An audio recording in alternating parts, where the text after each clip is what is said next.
angry, so angry. Don't get the black kids angry.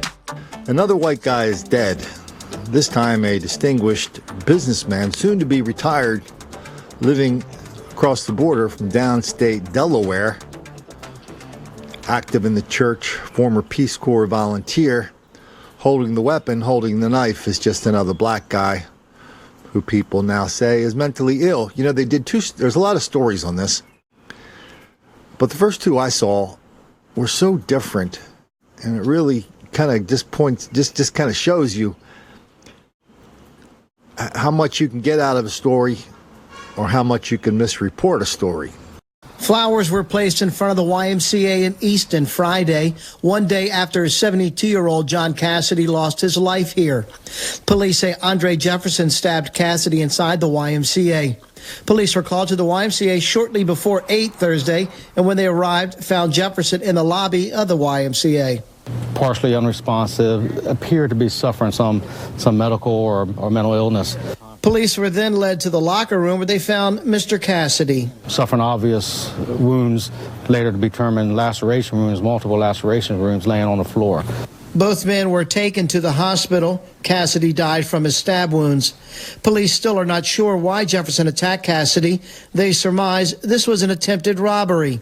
Behind me is the YMCA where the deadly attack occurred, but directly across the street from here is Easton Middle School.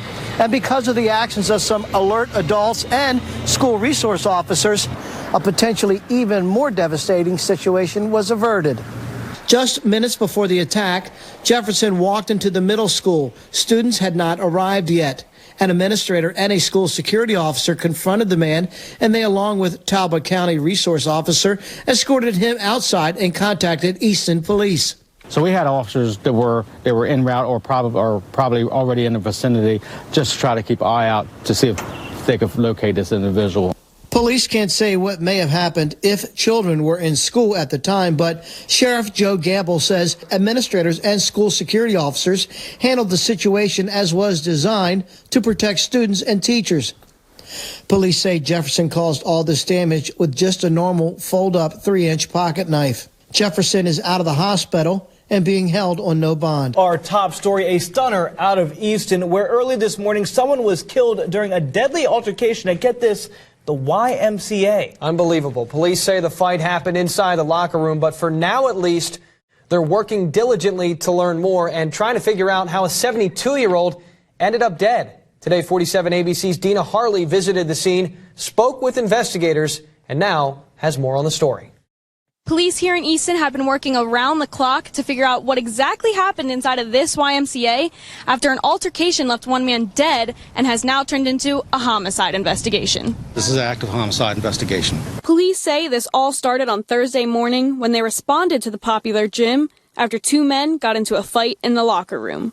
On today's date, just before 8 o'clock in the morning, officers were dispatched and responded to the YMCA here in Talbot County for some sort of an altercation. Once on scene, police say they found the suspect, 31-year-old Andre Lamont Price Jefferson, unresponsive in the lobby. They say they then found the victim, 72-year-old John Joseph Cassidy, in the men's locker room suffering from obvious injuries. Both men were taken to a nearby hospital, and that's where police say this fight turned into a homicide investigation. Once the suspect and the victim were transported to East Memorial Hospital, the victim later succumbed to his injuries. Now, police say they're speaking to witnesses who were at the YMCA on Thursday morning and will also offer counseling services for anybody who may need it. The crime scene is being processed.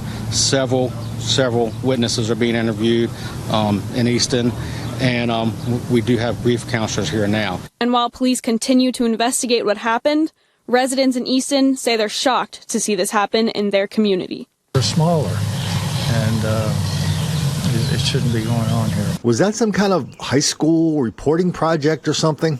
Please, sir. I want some more. She kept talking about a fight. What? As if there was a possibility that somehow Mr. John Cassidy had attacked the fella. And where was the story about the fella walking into the school with a knife, acting all crazy? Where was that story? Didn't know it. Didn't think it was important. Hey, I didn't ask you to be a reporter, but once you're out there, you got to do a good job because there's a lot at stake. In the meantime, let's just chalk this up to another episode of black on white murder, wildly out of proportion, down on the eastern shore of Maryland, where this stuff isn't supposed to happen, but it does happen, and when it does happen, it's a black thing down there. Nobody likes to say it because, well, that does make the black kids angry. Don't make the black kids angry.